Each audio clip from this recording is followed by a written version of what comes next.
Kukk Portus esitleb.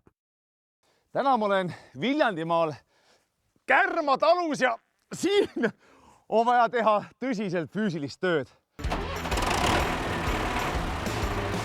Keda sa kasvatad siin üldse peale lammaste? Nagu öeldakse, hunt kriimsilma 9 ametit, 10 on nälg. On tõesti sadakond põhikarjajutte, siis on mesindus, on siis võiks öelda selline põhisuund, mis võib-olla ka siis leivalauale toob. Et mesilasperesid on ka praegu 40 ringis, et seda suunda tahaks nagu vähe laiendada.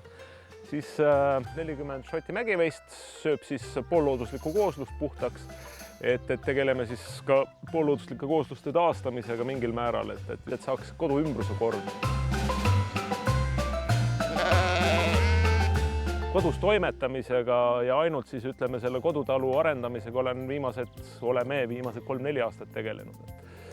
Et abikaasa on siis see, kes peret toidab, olles siis käsitööõpetaja, et mina olen siis see vaene sulane, kes tegeleb enda hobidega. 21. juuli, kui on tulemas nüüd avatud talude päev, siis tuleb kindlasti inimesi rohkem kui 10 või 20. Et mida nad siin näha saavad, katsuda saavad, süüa saavad? Et meil on esimestel aastatel, kui see avatud talude päevad siin lahti läks, siis olime kaunikesti naiivsed, et palju seda rahvast ikka tuleb, keda see maaelu huvitab.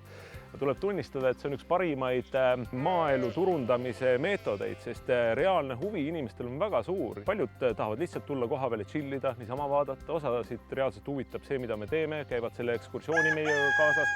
Kõik meie taluhoonete uksed, traktorid, kõik on avatud ja oleme siis teinud sellise iga täistund väikese tuuri siis talus, kus ma siis seletan, kes me oleme, mis me teeme talu ajaloost, mesindusest, lammastest, lambatõugudest, veistest, kõigest sellest ma räägin siis täpsemalt, et on peresid, kes reaalselt tulevadki siia puhkama terveks päevaks siis, et mõnulevadki siin terve selle päeva.